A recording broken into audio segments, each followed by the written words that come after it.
तो चलिए चर्चा की शुरुआत कर लेते हैं। हमारे साथ पैनल जुड़ चुका है, एक करके तारुफ करवा देती हूँ। भुवनेश सिंघल बीजेपी से हमारे साथ जुड़े हुए हैं, सत्येंद्र तोंगर प्रवक्ता आम आदमी पार्टी से हमारे साथ हैं, विक्रम लोहिया प्रवक्ता कांग्रेस से हमारे साथ हैं, निरंजन पोद्दार राजनीतिक विश्लेषक हैं, उनकी मौजूदगी भी हमारे साथ है। निरंजन जी, आपको भी लगता है कि अब विकास की बात जब रेखा सरकार कर रही है और इस पर जो सवाल विपक्ष उठा रहा है, तो विकास पर वो बाधा वाले सवाल है या फिर वो सत्यता नजर आ रही है? क्योंकि जब लोगों को कहा गया था कि जहां झुग्गी वहीं मकान, अब तो लोग कह रहे हैं कि भाई हमें पैसे भी नहीं चाहिए, हमें फ्री सिलेंडर भी नहीं चाहिए, हमारे मकान मत तोड़ो, अगर आप मकान तोड़ रहे हैं तो कोई अच्छी व्यवस्था करके दीजिए। निरंजन जी। हाँ, देखिए श्रेया जी, ऐसा है, राजनीति है और राजनीति अपने आप का अपना ही एक खेल होता है, जिसके अंदर आप भरमाने का या समझाने का या भड़काने का या शांत कराने का जो मामला चलता है। क्योंकि देखिए, निश्चित रूप से आप इस चीज को समझ के चलिए कि जिस मुद्दे के ऊपर हम चर्चा कर रहे हैं श्रेया जी, इसके मैं दो पहलू मानता हूं। पहला पहलू अगर हम बात करें विकास का, तो निश्चित रूप से आप ये मान के चलिए, विकास के साथ किसी ना किसी को अपने सुविधा की आहुति देनी पड़ती है। क्योंकि जिस तरीके से आपको पता होगा कि जब मेट्रो का पहला फेज शुरू हुआ था, हाँ।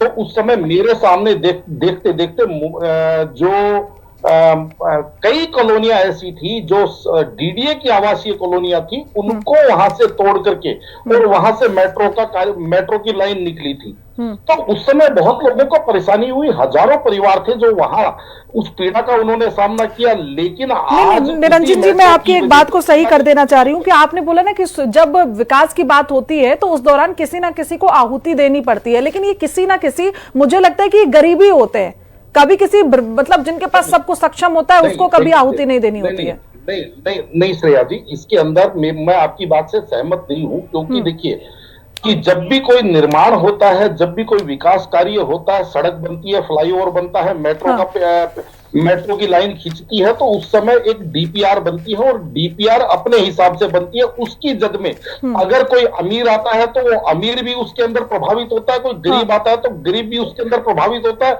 बल्कि मैंने तो यहां तक देखा था, जब आजादपुर चौराहे का जब विकास हुआ था शीला दीक्षित जी की सरकार में, जब वहां पे अंडरपास और फ्लाईओवर बनाया गया था, उस समय आपको मैं बताऊं, जो करोड़ों करोड़ों रुपए की जो मेन रोड की जो दुकानें थी वो टूट करके, और उनका मुआवजा कुछ लाखों में, यानी कि 8 लाख 10 लाख में उनका मुआवजा लोगों को मिला।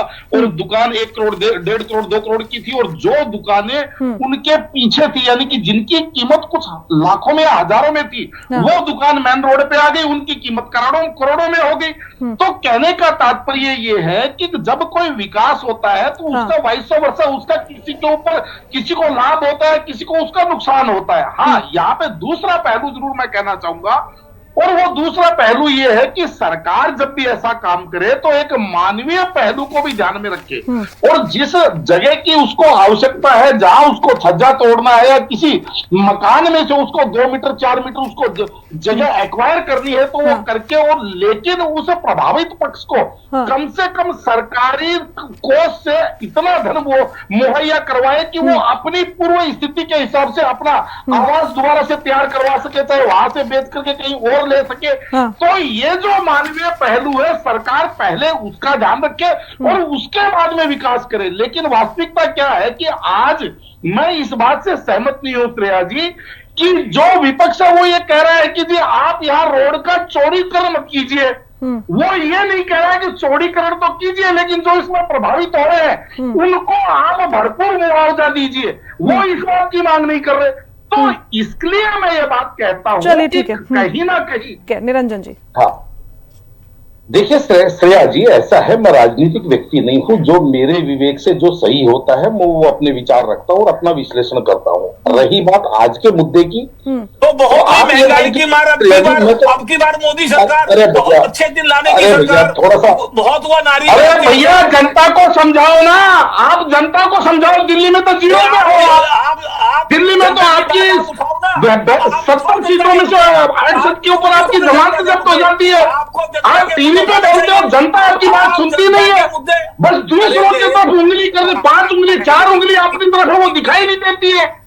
कम से कम लोहिया जी आदमी को अपनी जो उसकी जो क्षमता होती है उसी हिसाब से बात करनी चाहिए। आप मेरे बड़े भाई, नहीं, आप सुनिए मेरी बात को, आप पहले कम से कम 40-50 निगम जीत कीजिए, उसके बाद तो बात कीजिए।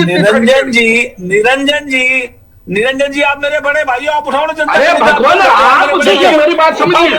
ठीक है, जनता के मुद्दे ही लगातार यहाँ पर हम सब उठा रहे हैं, बैठकर उसी पर चर्चा कर रहे हैं और लगातार बीजेपी ने ये वादा भी यहाँ पर भी बैठकर किया और ये कर भी रही है कि फिलहाल समय बहुत कम है, इतने की इजाजत देता। आप सब हमारे साथ जुड़े, बातचीत की, उसके लिए बहुत बहुत शुक्रिया।